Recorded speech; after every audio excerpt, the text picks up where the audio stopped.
नमस्कार. मी भाऊ तोरसेकर. तुम्ही बघत आहात प्रतिपक्ष. मित्रांनो, आता महापालिका निवडणुका लागलेल्या आहेत. वेळापत्रक जाहीर झालेलं आहे आणि आज मी रेकॉर्डिंग करतोय ती 16 डिसेंबर ही तारीख आहे आणि बरोबर 1 महिन्यानी म्हणजे 16 जानेवारीला या सगळ्या महापालिका निवडणुकांचे निकाल लागणार आहेत. आणि मग प्रत्येक पक्ष, प्रत्येक आघाडी ज्याप्रमाणे आपले आपले अंदाज बांधत आपल्या आपल्या पक्षाला अधिक यश मिळवण्यासाठी प्रयत्नाला लागलेले आहेत, त्याचप्रमाणे स्वतःला पत्रकार आणि विश्लेषक म्हणवणारे जे लोक आहेत ते सुद्धा आपल्या परीने आपल्यालाच कशा निवडणुका जास्त कळतात आणि प्रत्येक पक्षाची क्षमता आणि ताकद किती आहे याचं विश्लेषण करण्यामध्ये सगळेच्या सगळे रमून गेलेले आहेत.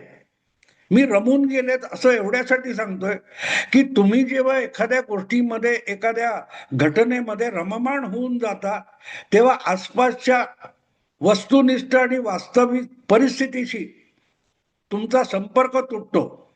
सभोवताली काय आहे याचा विचार तुम्ही करत नाही. जसं टीव्हीवर त्या सास बहू वगैरे सिरियल बघणाऱ्या घरातल्या महिला असतात आणि त्या भाऊक होऊन त्या कथानकामध्ये स्वतःला हरवून टाकतात आणि अगदी घर बसल्या त्या काल्पनिक ह्याच्यात रडतात सुद्धा, अश्रू सुद्धा ढाळतात. त्यापेक्षा आजकालचं राजकीय विश्लेषण वेगळं राहिलेलं नाही. आणि म्हणून मी आज हा विषय जे करतोय तो निवडणुकीच्या आखाड्यामध्ये जे लोक आहेत, जे पक्ष आहेत, ज्या आघाड्या आहेत, त्यांच्या लढती कशा होतील या विषयावर मी बोलणार आहे. पण ते बोलण्यापूर्वी तुम्हाला एक आठवण करून देतो की गेला 1.5-2 महिने मी सातत्याने सांगतोय की एका बाजूला महाविकास आघाडीच्या किंवा आपल्या विरोधकांना गाफील ठेवून महायुती आणि भारतीय जनता पक्ष या स्थानिक संस्थांच्या निवडणुकांसाठी अत्यंत सूक्ष्म पातळीवर जी तयारी करत होता त्याचा थांगपत्ता विश्लेषण करणाऱ्या पत्रकारांना आणि माध्यमांना नव्हता. पण ते म्हणजे भाजप आणि त्यांचे मित्र पक्ष हे आतल्या आत ठरवून कामाला लागले होते. त्यामुळे जेव्हा प्रत्यक्ष निवडणुका घोषित झाल्या तेव्हा त्यांची पळापळ झालेली नाही. संथपणे आपली सगळी कामं करताना दिसत आहेत. पण दुसरीकडे कालपर्यंत भाजपला ठाकरे ब्रँड, पवार ब्रँड किंवा आणखीन काँग्रेस हे कसे हरवू शकतात हे विश्लेषण करण्यात रममाण झालेले लोक आहेत. त्या पत्रकारांची मात्र आता तारंबळ उडाली आहे. आणि आता मी जे गेले 2-2.5 महिने सांगतोय ती गोष्ट आता बहुतांश भाजप विरोधी म्हणवणारे जे पत्रकार आहेत, विश्लेषक आहेत, ते आता माझीच गोष्ट आत्ता सांगायला लागलेत, जी 2 महिन्यापासून मी सांगतोय की त्या वोट चोरी, मतदार याद्या त्यात अडकू नका. त्यात गुरफटून पडलात तर तुम्हाला आगामी 31 जानेवारी पूर्वी होणाऱ्या निवडणुकांची तयारी करायला सवड मिळणार नाही. हा अत्यंत बहुमोलाचा वेळ आहे. तो वेळ आपले उमेदवार ठरवणं आणि आपल्याला मत देऊ शकेल अशा मतदारापर्यंत जाऊन संपर्क साधणं यासाठी हे गेले 2 महिने बहुमोलाचे होते. पण त्यावेळेला माध्यमांना ब्रेकिंग न्यूज देणं यामध्येच महाविकास आघाडी आणि भाजप विरोधी पक्षाचे नेते आणि पक्ष हे रममाण झालेले होते आणि त्यांना ते असल्या काय म्हणतात त्या भूलभुलैयामध्ये रमवणारे पत्रकारच होते. आणि त्यामुळे आता त्या पत्रकारांची सुद्धा तारांबळ उडाली आहे. ते म्हणतात की अजून ठाकरे ब्रँड, ठाकरे ब्रँड म्हणालात, मग अजूनही राज ठाकरे आणि उद्धव ठाकरे यांच्या युतीची घोषणा का होत नाहीये? अरे असल्या आघाड्या बनतात त्या सगळ्यात पहिली गोष्ट असे की या आघाड्यांचं तारू हे नेहमी जागा वाटपाच्या खडकावर येऊन फुटत असतं. हा गेल्या 50 वर्षाचा इतिहास आहे. त्याकडे डोळे झाकून बघायचं नाही. आणि आपल्याला भाजपचा पराभव होताना दिसला पाहिजे म्हणून न लढणाऱ्या आणि लढाईकडे पाठ फिरून आपली घरगुती भांडणं भांडत बसलेल्या पक्षांना पुरोगामी म्हणून त्यांचं समर्थन करायचं आणि त्यांच्या चुकीचं देखील समर्थन करायचं, गुणगान करायचं, अशा लोकांनीच महाविकास आघाडीचं विधानसभेत नुकसान केलं होतं.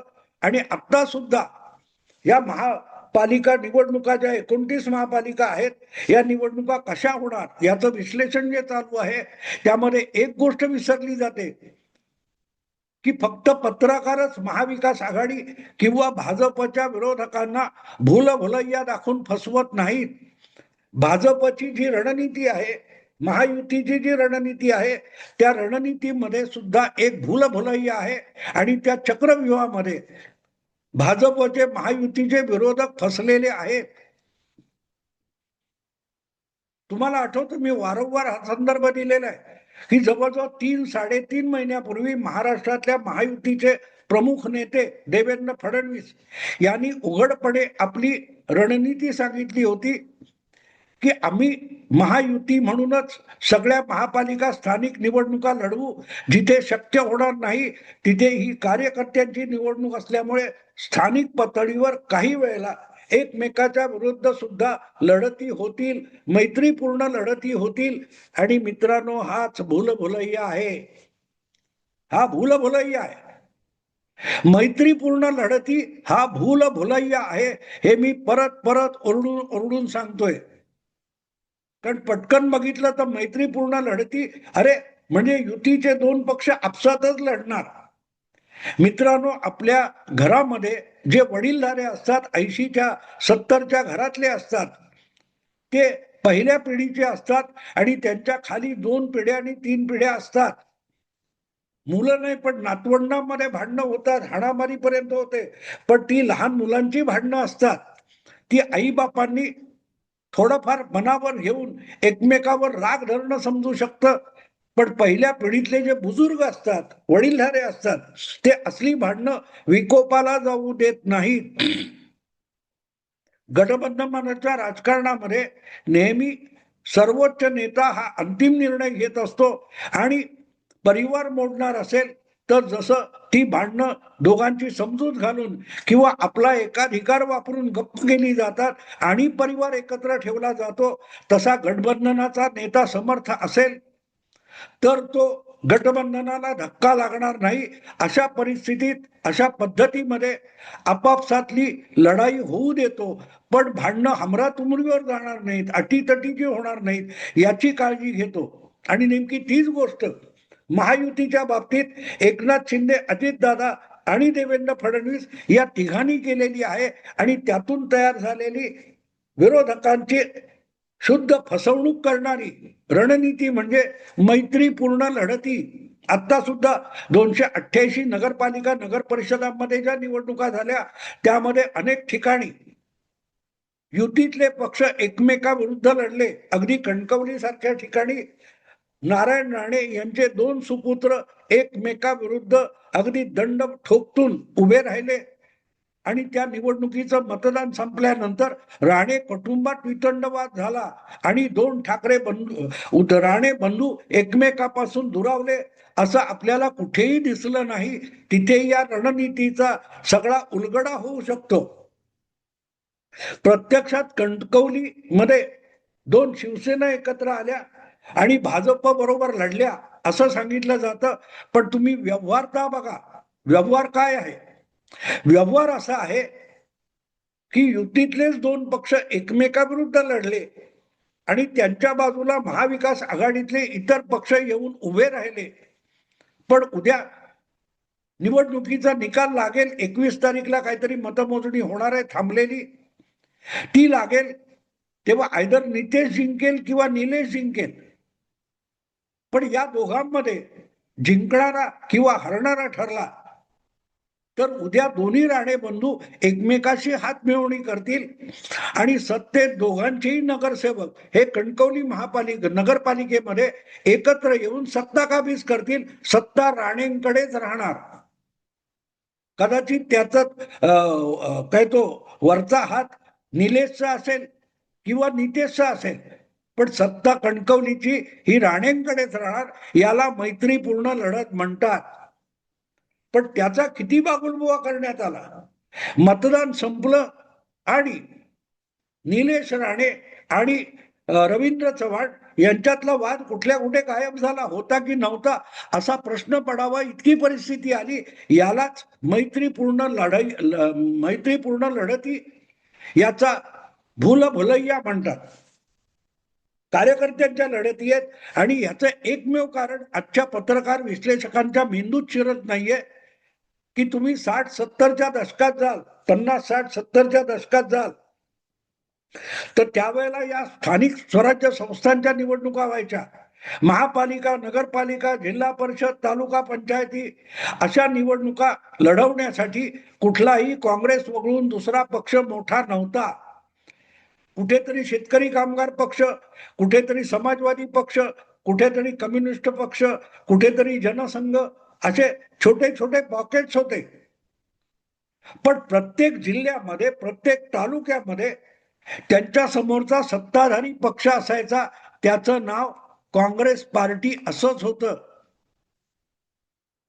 आणि यांची सुद्धा एक, आपण सगळा महाराष्ट्र घेतला तर एक 6-7 जिल्ह्या पलीकडे विरोधी पक्षांची फारशी ताकद नव्हती. आणि तरीही प्रत्येक जिल्ह्यामध्ये, प्रत्येक तालुक्यामध्ये आणि प्रत्येक नगरपालिकेमध्ये, महापालिकेमध्ये निवडणुका अटीतटीच्या होत होत्या. मग तिथे एकमेकाच्या विरुद्ध लढणारे कोण होते? बहुतांश जिल्ह्यामध्ये किंवा नगरपालिकांमध्ये लढणारे दोन्ही गट हे काँग्रेस पक्षाचेच घटक होते. काँग्रेस पक्षातल्या तिथल्या स्थानिक पातळीवरच्या दोन मोठ्या तगड्या नेत्यांमध्ये पॅनेल बनवून लढाई व्हायची, काँग्रेस विरुद्ध काँग्रेस. फक्त त्यामध्ये पॅनेलसाठी एक वेगळं चिन्ह दिलं जायचं. काँग्रेस या चिन्हावर स्थानिक निवडणुका लढवल्या जात नव्हत्या. पुढे शिवसेना वगैरे आल्यानंतर हळूहळू स्थानिक संस्थांच्या निवडणुकांमध्ये सुद्धा पक्षीय राजकारण घुसलं. हे मी सगळं एवढ्यासाठी करून देतोय की ते एकमेकाविरुद्ध लढणारे जे दोन त्या जिल्ह्यातले प्रमुख नेते असायचे किंवा 3 नेते असायचे, त्यातले कमीत कमी 2 नेते हे काँग्रेस पक्षातलेच असायचे आणि एकमेकाला पाण्यात पाहायचे, एकमेकाच्या विरुद्ध लढायचे. पण विधानसभा आणि लोकसभा अशा निवडणुका आल्या की ते एकमेकांचा हडवैरी असल्यासारखे वागणारे त्या जिल्ह्यातले, त्या तालुक्यातले नेते हे एकत्र येऊन काँग्रेसचा जो उमेदवार वरिष्ठांकडून येईल, प्रदेश किंवा केंद्रीय नेतृत्वाकडून येईल, त्याच्या मागे ठामपणे उभे राहायचे. आणि तो विधानसभा लोकसभेचा मतदारसंघ काँग्रेस पक्षाकडेच राहील याची काळजी घ्यायची. आणि त्यामुळे स्थानिक निवडणुका एकमेकाच्या विरुद्ध दंड थोपटणारे ही जी लढत व्हायची त्याला मैत्रीपूर्ण लढत म्हणतात. ते एका पक्षात असायचे आणि आज ज्या मैत्रीपूर्ण लढती होणार असं म्हटलं जातं, त्या लढती प्रत्यक्षामध्ये मैत्रीपूर्ण म्हणजे युतीतल्या 2 पक्षाच्या होतील. तेव्हा तालुका जिल्हा पातळीवरच्या 2 नेत्यांमध्ये एकमेकांच्या विरोधात दंड थोपटण्याची स्टाईल होती. आज काँग्रेसला पर्याय म्हणून भाजप उभा राहिला, शिवसेना उभा राहिला, शेतकरी कामगार पक्ष उभा राहिला, जनता दल उभा राहिलं. तेव्हा हळूहळू करत एक स्थानिक पातळीवरचा नेता काँग्रेसमध्ये राहिला तर त्याचा कट्टर विरोधक हा आपल्याला तालुक्यामध्ये आपलं वर्चस्व निर्माण करायचंय, तो काँग्रेस पक्षामध्ये राहायचं नाही, कारण हा अमुक आपला विरोधक आहे, तो राज्यातल्या किंवा केंद्रातल्या नेत्याचा विश्वासू आहे, तर आपल्याला पर्याय निवडला पाहिजे. म्हणून तो भाजपकडे गेला, तो जनता दलाकडे गेला, तो शेतकरी कामगार पक्षाकडे गेला, तो शिवसेनेकडे गेला. आणि मग जिल्हा तालुका पातळीपर्यंत पक्षीय राजकारण झिरपत गेलं. पण ते जेव्हा नव्हतं तेव्हा काँग्रेसमधले स्थानिक पातळीवरचे 2 गट, 2 नेत्यांचे गट हे एकमेकाच्या विरुद्ध अगदी दंड थोपटून उभे राहायचे. 78 साली ज्या वेळेला शरद पवारांनी काँग्रेस सोडली तेव्हा काँग्रेसमधले हे जे 2 गट होते ते आपापल्या सोयीनुसार, एक तर काँग्रेस मध्ये एक गट राहिला नेत्यांचा, तर दुसरा स्थानिक पातळीवरचा त्याचा विरोधक जो होता तो शरद पवारांकडे गेला.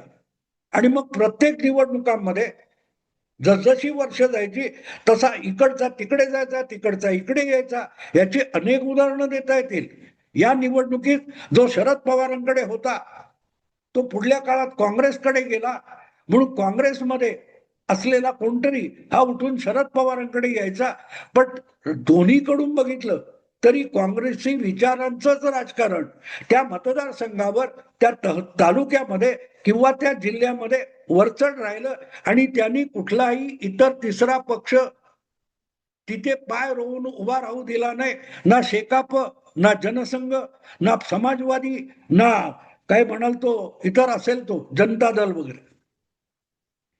भूल भुलैया हा तिथे आहे. तेव्हा तेव्हा काँग्रेसमधले दोन गट एकमेकाविरुद्ध राहायचे आणि तिसऱ्या पक्षाला त्या जिल्ह्यामध्ये, त्या तालुक्यामध्ये पाय रोवून आपली पाळं मुळं रुजवायला देत नव्हते. अखंड लोकसभा विधानसभेच्या वेळेला एकत्र यायचे आणि त्याला मैत्रीपूर्ण लढत म्हणतात. आणि तोच डाव भारतीय जनता पक्ष किंवा महायुती खेळते.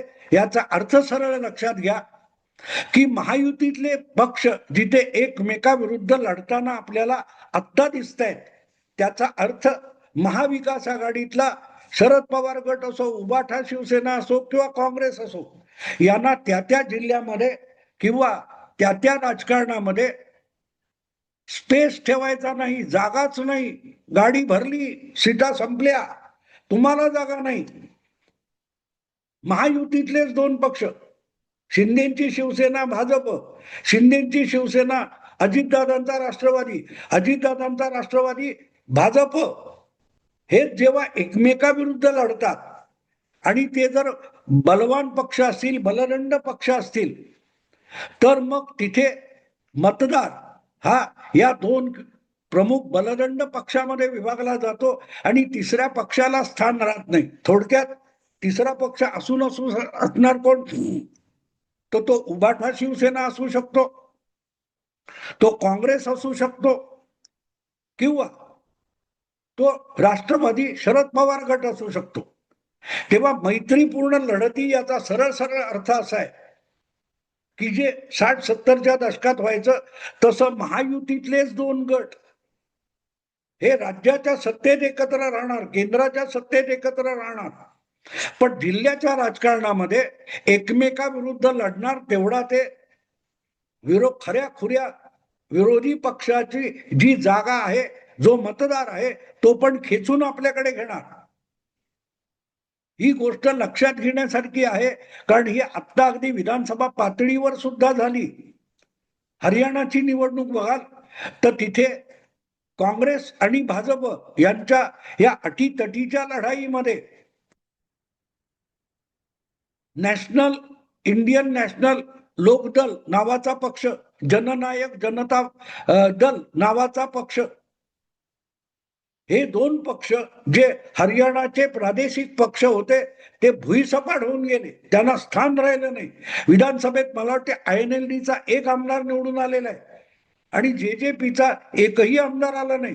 महाराष्ट्रामध्ये मी तो वेगळा विषय केलाय. बच्चू कडू किंवा असे जे कोण असतील, हितेंद्र ठाकूर यांचे पक्ष भुईसपाट झाले.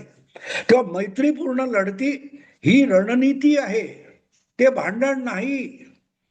महायुतीतल्या दोन पक्षांनी एकमेकाविरुद्ध मतदारासमोर लुटूपुटूची लढाई करायची आणि ज्यांना भाजपला हरवायचे त्यांनी शिंदेकडे जावं किंवा अजितदादांकडे जावं. शिंदेना हरवायचे, त्यांना शिंदेना हरवण्याची खुमखुमी असेल त्यांनी अजितदादांकडे जावं किंवा भाजपकडे यावं. अजितदादाला हरवायचे अशी अनिवार्य इच्छा आहे, त्यांनी एकनाथ शिंदेकडे जावं किंवा भाजपकडे जावं. पण कोणीही या सगळ्या भुलभुलैयामध्ये उबाठा, काँग्रेस आणि शरद पवार गट या तिघांनाही स्पेस कमी उरतो. त्यांची जी वोट बँक असेल उरली सुरली ती सुद्धा आटवण्याचा भुलभुलैया म्हणजे मैत्रीपूर्ण लढती आहेत. मित्रांनो, मी भाजपचा समर्थक आहे, मी महायुतीचा समर्थक आहे, पण तरीही निवडणुकीचं राजकारण, निवडणुकीतले डावपेच हे माझं ऐकणाऱ्यांना समजावेत आणि निवडणुकीच्या राजकारणात किंवा एकूण राजकारणामध्ये कोणाचीही विश्लेषण ऐकण्यापेक्षा आपण राजकारण समजून आपण राजकारणाचं विश्लेषण करायला सामान्य लोक पारंगत व्हावीत यासाठीच मी प्रतिपक्ष किंवा YouTube चॅनल चालवतो. म्हणून भाजपचा डावपेच असला तरी तो उघड करणं मला आवश्यक वाटतं. कारण माझ्या दृष्टीने मतदार जितका समजूतदार आणि प्रगल्भ होईल तितकी लोकशाही ही बलशाली होईल, प्रगल्भ होईल. आणि म्हणून वरकरणी ज्याला भाजप मैत्रीपूर्ण लढती म्हणतं, महायुती मैत्रीपूर्ण लढती म्हणतं, तो एक डावपेच आहे. तो महायुतीच्या समर्थकांना आणि महाविकास आघाडीच्या समर्थकांना आणि महाविकास आघाडीच्या नेत्यांना भूलभुलैयाच्या चक्रव्यूहामध्ये भरकटून टाकणार आहे. शहाणं व्हायचं त्यांनी व्हावं, नाही तर करा मजा, डोळे झाकून बसा. माझं काही नाही, मी आपलं राजकारण समजवण्याचा प्रयत्न करतो. ज्याने आवडेल त्यांनी स्वीकार करावा, त्यानुसार बदल करावा. आवडलं तर लाईक करा, शेअर करा आणि प्रतिपक्षाला सबस्क्राईब करा. नमस्कार.